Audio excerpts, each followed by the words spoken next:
It begins in silence, almost invisible. At first, no one sees it.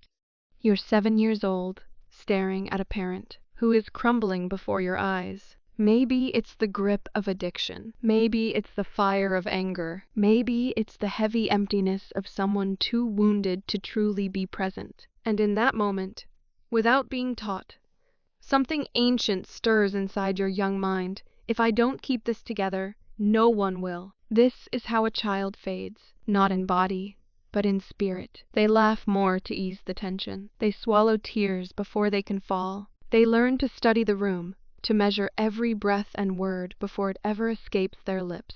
They turn into the emotional gauge of the household, carrying storms or calm depending on everyone else's mood. They step into roles far beyond their years, playing the part of adults long before their minds are ready to understand it. And the world applauds them for it. You're so grown up. You're so dependable.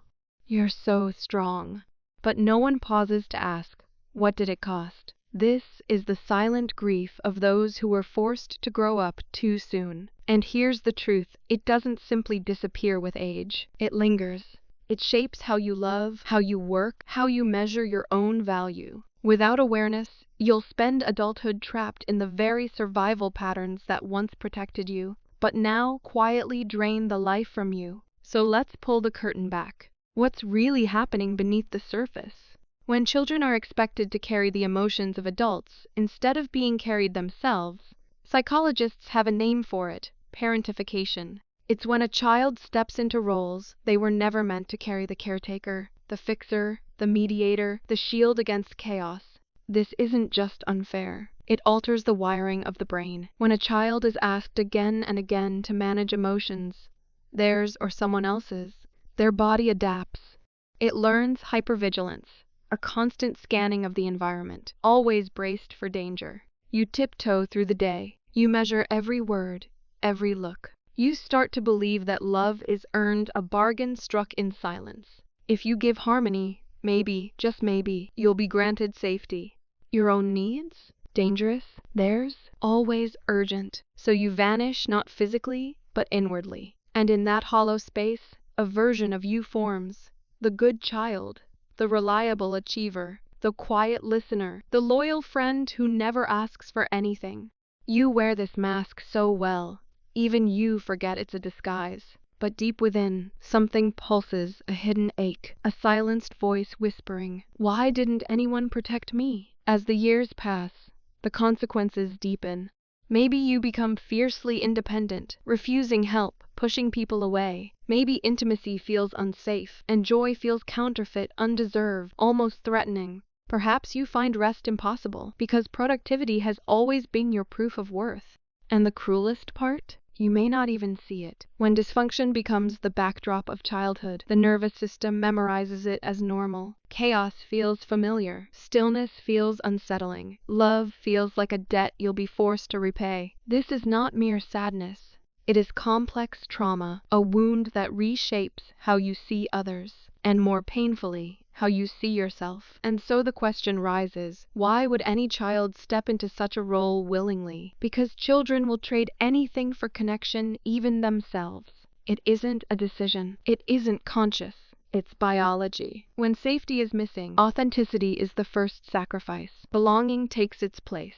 That's not weakness. That's survival. That's instinct at work. But here's the heartbreak. What once saved you now keeps you trapped. So many of us walk through life as capable, functioning adults, yet inside, the neglected child still holds the controls. We excel, believing achievement will earn love. We stay quiet, terrified of being left behind. We pour ourselves into others, all while secretly longing for anyone to turn and ask, "Are you okay?" And that hidden longing? That hope that someone will see past the armor, that one day you'll be allowed to unravel and finally be held, that belongs not to your adult self, but to the child who never got the chance to be one. The path to healing doesn't start with fixing. It begins with witnessing, acknowledging, naming, because until you give truth to what happened, you'll keep silencing yourself with lies like, "It wasn't that bad. Other people had it worse. I turned out fine." But fine is just another mask. And somewhere deep within, you already know it. So, what becomes of that child once they grow older? They turn into adults who never truly feel safe, even when silence surrounds them. Partners who struggle to trust gentleness.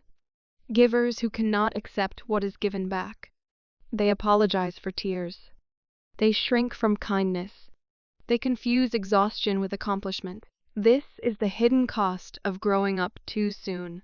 Because if childhood taught you to trade softness for strength, honesty for silence, self-care for repairing others, then what kind of adulthood is left for you? One where you hold your breath, quietly hoping someone will grant you permission to finally collapse. But here's the hard truth. No savior is coming for the child you buried. That task belongs to you. You are the one who must reach back and take their hand. You are the one who must finally say, you didn't deserve that. You were only a child. You can rest now. This is where shadow work begins.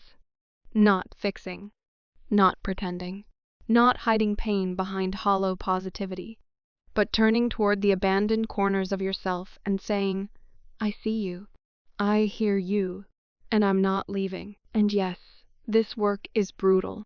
It asks you to feel the grief you never allowed to surface, to sit in the rage, the sorrow, the unmet needs, to weep for the birthdays no one remembered, to mourn the innocence lost while protecting those who should have been protecting you. But here's the paradox, that grief is not weakness. It is proof of thawing, evidence that healing has begun, because what was once frozen is finally flowing. Now, let's unravel how these survival patterns quietly weave themselves into adulthood, subtle, devastating, and too often unseen. You might find yourself playing therapist in every friendship, always listening, always guiding, yet never daring to let anyone truly see you. You might be celebrated for your independence, while secretly carrying the fear that leaning on someone makes you a burden. You might enter relationships where you overfunction, fixing, managing, explaining, until resentment builds quietly in your chest. You might struggle to draw boundaries, because saying no still feels like betrayal. These aren't personality quirks. They are survival strategies. Learned, conditioned, rehearsed. And here's the hope: they can also be unlearned. But that begins when you stop worshiping your resilience and start tending to your wounds. One of the most powerful questions you can ask is, what did I need as a child that I never received? And the answers often come softly. I needed someone to tell me it wasn't my fault. I needed someone to wonder how I was really doing. I needed to play, to rest, to laugh without fear. And slowly, sometimes painfully slowly, you begin to offer those things to yourself. Not to erase the past, but to stop reenacting it. This is how you stop searching for parents in your partners. This is how you learn the difference between anxiety and true intuition. This is how you stop running from the child you once were, and begin meeting the self you are becoming. But shadow work asks the opposite of us. It asks us to look directly at the parts we'd rather bury. The ashamed, the frightened, the angry, the forgotten. Because healing isn't about reinventing yourself, it's about remembering who you were before the world demanded you become someone else. So if you were that child who grew up too soon, hear this. Your maturity was never the flaw. The flaw was that it was forced. But now, you have a choice. You can choose gentleness. You can choose to rest. You can choose to stop carrying the weight of others and start honoring your own emotions. It won't be instant. Some days, you'll feel small again. That's not regression. That's the point. Let the child return. Let them weep. Let them laugh. Let them be held. Because you are not broken, you are becoming whole. Maybe for the first time, you are growing in the way you always should have. Not from pressure, not from fear, but from truth. You may not have had the childhood you deserved, but you still have a future. And this time, you get to write it.